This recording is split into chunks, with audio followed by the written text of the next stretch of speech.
Coming up next on the channel, the Moonraker Shuttle.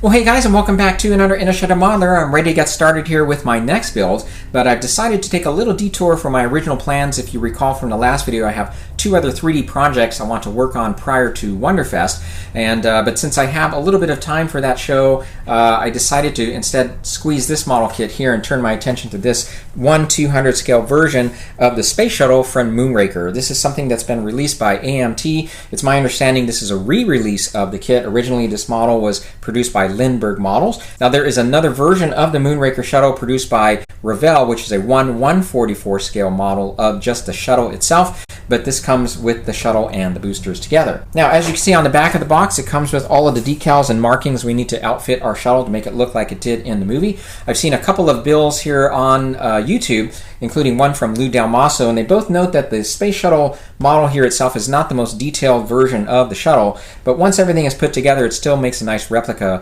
of the Moonraker Shuttle. So as usual, I always like to give you a peek of what comes inside the box. Let's get started with that. Well, not much to this model. There's just the boosters and the shuttle. The boosters come in two halves. You can see these other pieces here. Actually, we have to pull out the instructions as well. We've got these two cones here that go on top of the side boosters there. The exhaust ports here. And yeah, there's really not much to it. Otherwise, there's also a connection here for the shuttle itself. The shuttle has the two halves of its main fuselage there. We've got the doors as well as the covers for the engines back here, and there's also the internal lab. And then on this sprue, we've got the wings, both the top and bottom halves. This is what the decal sheet looks like, and the one thing that both the videos that I've seen of this build note is that the decals are pretty nice to work with. So you can see it comes with the orange markings here, as well as some of these others which indicate or are used for the military versions of the shuttle. Okay, so what I'm going to do first is actually set this aside and work on the two halves of the boosters. The two halves of the fuel tank and boosters were easy to assemble, although I advise taking a thin drill bit and opening up the holes provided for the pins to help make it as tight a fit as possible. And doing so helps eliminate some minor gaps I saw along the outer edges. Next came sanding, and I started with a 400 grit, and because the seams were minimal, I just used mainly this adhesive called Plastic Magic to soften the plastic around the seam line rather than using putty. I then moved on to my handheld sanding tool made by Despy, I hope I'm pronouncing that right, and used the various heads to smooth things out even further. As you can see, the pointed headpiece was particularly helpful with getting access to this hard-to-reach area. Next, I moved on to 1000 grit to polish the surface further, and completed this using handheld sandpaper afterwards. Here, I'm using my trick of applying Dymo label maker tape to help bring back the seam lines that were sanded away. And then I primed it all. So now on to painting, with first spraying on white from Monument Hobbies as the base color. Now I didn't spray on a very heavy application of this, as I still wanted it to have a mild grayish tone versus a stark white color. Now you'll notice that the box art shows the fuel tank, booster rockets, and shuttle as having these shaded panel lines, and I really like the way that looks. So I replicated this by adding a drop of light gray to the base color and gently misted it on along the edges of masking tape that I applied along the various sections of the piece.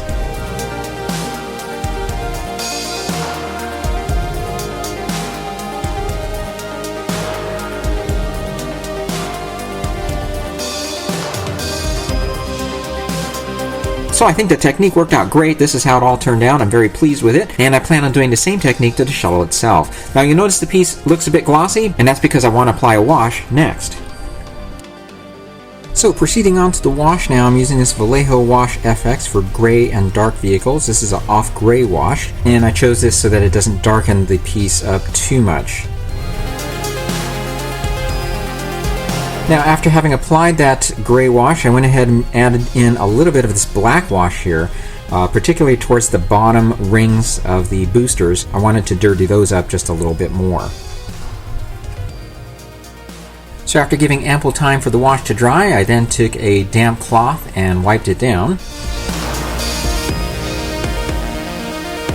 And here is now a look at the completed booster and fuel tanks. I did seal everything with a dull coat using Vallejo's matte medium for this. There are a couple other pieces that go with this. They have to do with holding the shuttle in place, and there is a cap that's going to go at the very nose that is to be painted silver, and I'll wait to do that towards the end. All right, let's go ahead and move on now to the shuttle. Well, just a quick reminder before we move on here, make sure you guys are spending the time to wash off the model parts. This is something I completely forgot as I was doing the fuel tank and the boosters. What brought it to mind was the technique that I was using to create the panels there. At one point when I peeled away the masking tape, some of the paint came with it. I was using Tamiya masking tape, which is usually not a problem, but that made me realize I completely forgot that step. So as I was going through the process, and this actually happened in the middle of all of this, I was worried more the paint would come off, but thank goodness it was just that one place there. So I made sure that I washed these with Dawn dishwashing liquid and also brushed on some isopropyl alcohol as an added measure. So hopefully we won't have any problems here. Wanted to draw your attention to two of the videos that I'd watched about this model now. One was Lou Dalmaso's, but there's a channel that I had not come across before called the Plastic Imagination Workshop, and he does a great synopsis of his build. In fact, I'm following his lead on some of the steps, which included the wash to the fuel tank and the boosters. But I am also going to follow his lead when it comes to what he's done with his shuttle for the most part. So what he did was he built the shuttle, and then both him and Lou installed the lab, not because any of those builds, including mine, are going to be accessing the lab by opening the doors. I'm doing what they did and shutting the doors and sealing them, but the lab is there to add support for those doors. So that's at least one step I don't have to really worry too much about, is painting that interior lab. There's not a lot of detail in that lab anyway, but I'm going to be displaying mine in the launch position as well, so there's really no need to open those doors. The other thing that the guy did on Plastic Imagination Workshop was to paint his, or to apply a black primer to the entire shuttle prior to painting and detailing. He felt that really helped out with some of the goals he had in mind for his, so I really liked the way his turned out when it came to applying some of those details, so I think I'm going to do the same thing. Alright, let's go ahead and get started. So as with the booster and fuel tank, I found it necessary to open up the holes for the connecting pins just a bit. And again, this helps to eliminate gaps here as well for both the wings and the main body.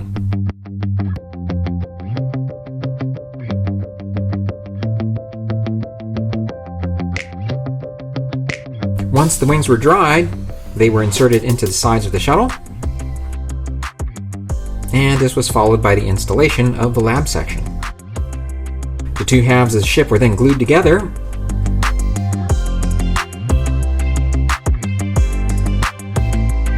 and it was on to the seams.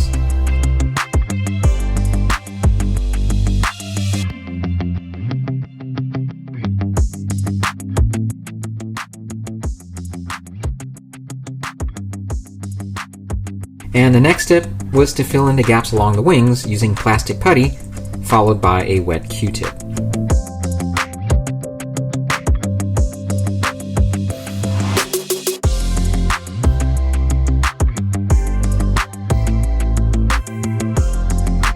And once those filled in seams were dry, the bay doors were then permanently glued into place.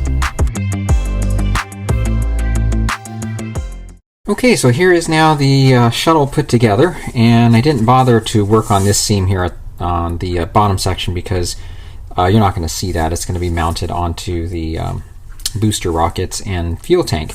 So I did decide to prime it with the light gray first, just using a filler primer. It was a challenge to try to get rid of that seam. I can't say I've completely gotten rid of it, but hopefully because it's going to be painted in black, you're just not going to notice that too much. So the next step will be to go ahead and paint this black, and then we'll move on with the rest of the detailing. Alright, so this is the shuttle now painted black, and I used Monument Hobbies Coal Black for this. Didn't spray quite as heavy a coat at the top because I'm going to be painting that white anyway. and did a tiny bit of pre-shading. I'm not sure that's going to make much difference there, but I'm going to go ahead and mask the black parts off now and start painting in the white. So here I am now applying paneling to the shuttle. I did not bother recording spraying on the base color because it was just the same Monument Hobbies white that I used for the fuel tank and boosters, but started with the paneling here on the big bay doors. And you'll notice I'm taking a further step here and applying some paneling to the wings. I'll let you know more about that shortly. Okay, so here is the shuttle all painted up. I'm very pleased with how it turned out. As you saw in the video, I was using masking tape to create the paneling effect, but you also saw I went one step further and applied paneling along the wings. Now, this particular type of pattern I actually saw on another build. Let me show you a quick picture of it. I really like the way it looked. This is a larger version of the Moonraker Shuttle. I really wanted to try my hand at applying this type of paneling, and it took a bit more time than I thought it would. I'm glad that I made the effort to do so. You'll notice I did not paint around the windows. That's because the windows are going to be represented by a decal, so I didn't really need to do much around that area there, as well as some of the other details around the nose. And just some video footage for you here of me applying the wash to the ship now. I applied this wash after spraying on a gloss coat, and as I did with the fuel tank and the boosters, I am using Vallejo's gray wash for this as well. And this worked really great to enhance and bring out those lines for the tiles and larger hull panels along the bay doors. Well, one quick note before I start with the decals. I was painting on the silver nose, and as I was looking at the box art, I noticed that the black I had painted on here actually needs to be extended further up the nose. I originally had it right up against this line here, but if you look at the box art, and I did confirm this with other reference photos, you'll notice that the black is further up the nose this way. So that was pretty easy to remedy by just masking that area off and applying the paint with my airbrush. Alright, so now that we're ready to go, let's get started. I'm going to begin, actually going to probably go from the front towards the back here and start with the smaller decals first.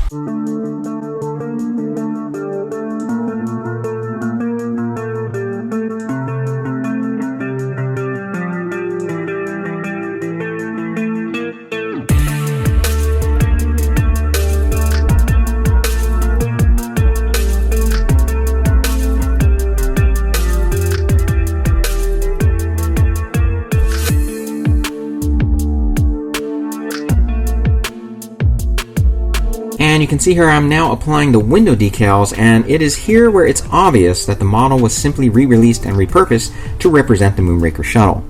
I say that because the windows to the Moonraker appear to have been designed a bit larger than what they were on the actual shuttle, so these decals do not line up at all with the windows that were molded into the kit.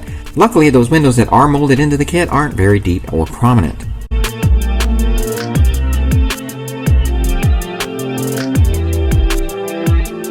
And as with all of the decals, application of these larger panels were preceded by using microset solution, and this of course is done to ensure that they conform to the surface panel lines and textures.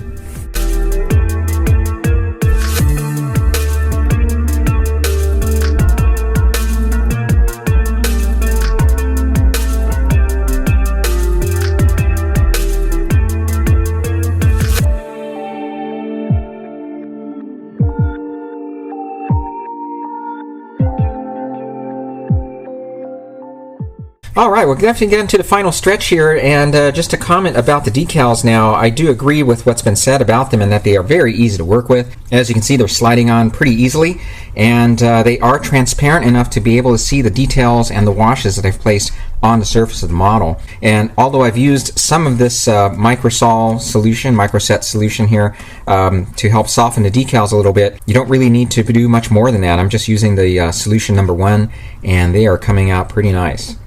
One other comment to make here is that I am using warm to hot water. This is a comment that Lou Dalmaso had made on his video.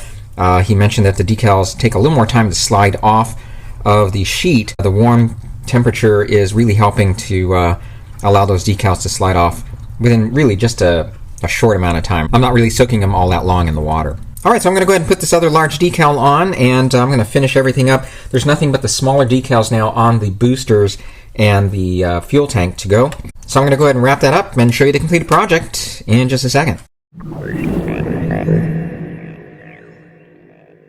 Okay guys, well here we have the completed 1/200 scale version of the Moonraker Shuttle. The kit is from AMT and measures over 10 inches in height. The shuttle itself is about 7 inches long with a 4.5 inch wingspan.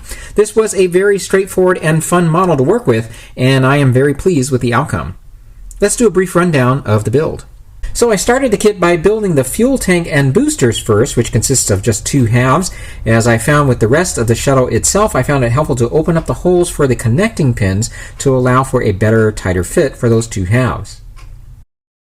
So I painted the entire model using Monument Hobbies Bold Titanium White, and then added in a drop of light gray to use for a paneling technique that I applied with my airbrush. The entire piece was then washed, which worked nicely to darken the overall tone and enhance some of the surface panel lines and details. Once that was done, I moved on to the shuttle, which again was a very straightforward process to assemble. I decided to employ the same technique for paneling on the wings and bay doors and used photos of a build I found at modelermagic.com as reference to help with the pattern. The model comes with nice scribed lines for the tiles along the fuselage and tail section, and they were easily enhanced with a wash. The model was finished off with the application of the decals, which are really nice to work with. I just love how they're transparent enough to allow the paneling effect and washes to show through, much as they would if they were painted on. And kudos to AMT for providing the various options you have for designating the type of markings you want to have. So again, as mentioned, this might not be the most detailed replica of the space shuttle, but when some effort is applied to bringing out the decals they've included with the kit, you end up with a very nice display for your collection. And it just happens to be the right size for the amount of display space that I have available. So I have to admit, I wasn't expecting too much from this model in that it was a simple and modest model kit to begin with, but it goes to show that if you take a little extra time with your model, in this case adding in some panel lines and some washes, you can take the model to another level. I wanted to show you the stand here now. I did add in a splash of color because the stand just comes as a black stand, and I just decided to take my airbrush and add in some oranges and some reds, and since I had an extra Drax Industries decal, I decided to add that there at the bottom as a final touch. Alright guys, well that's going to do it for now. I hope you enjoyed following along. As always, if you have any questions, feel free to contact me here on my channel or at intershetedmodeler@gmail.com. Coming up on the channel next, we'll be starting up those 2 other projects I have in mind for Wonderfest. I'll see you then. Take care.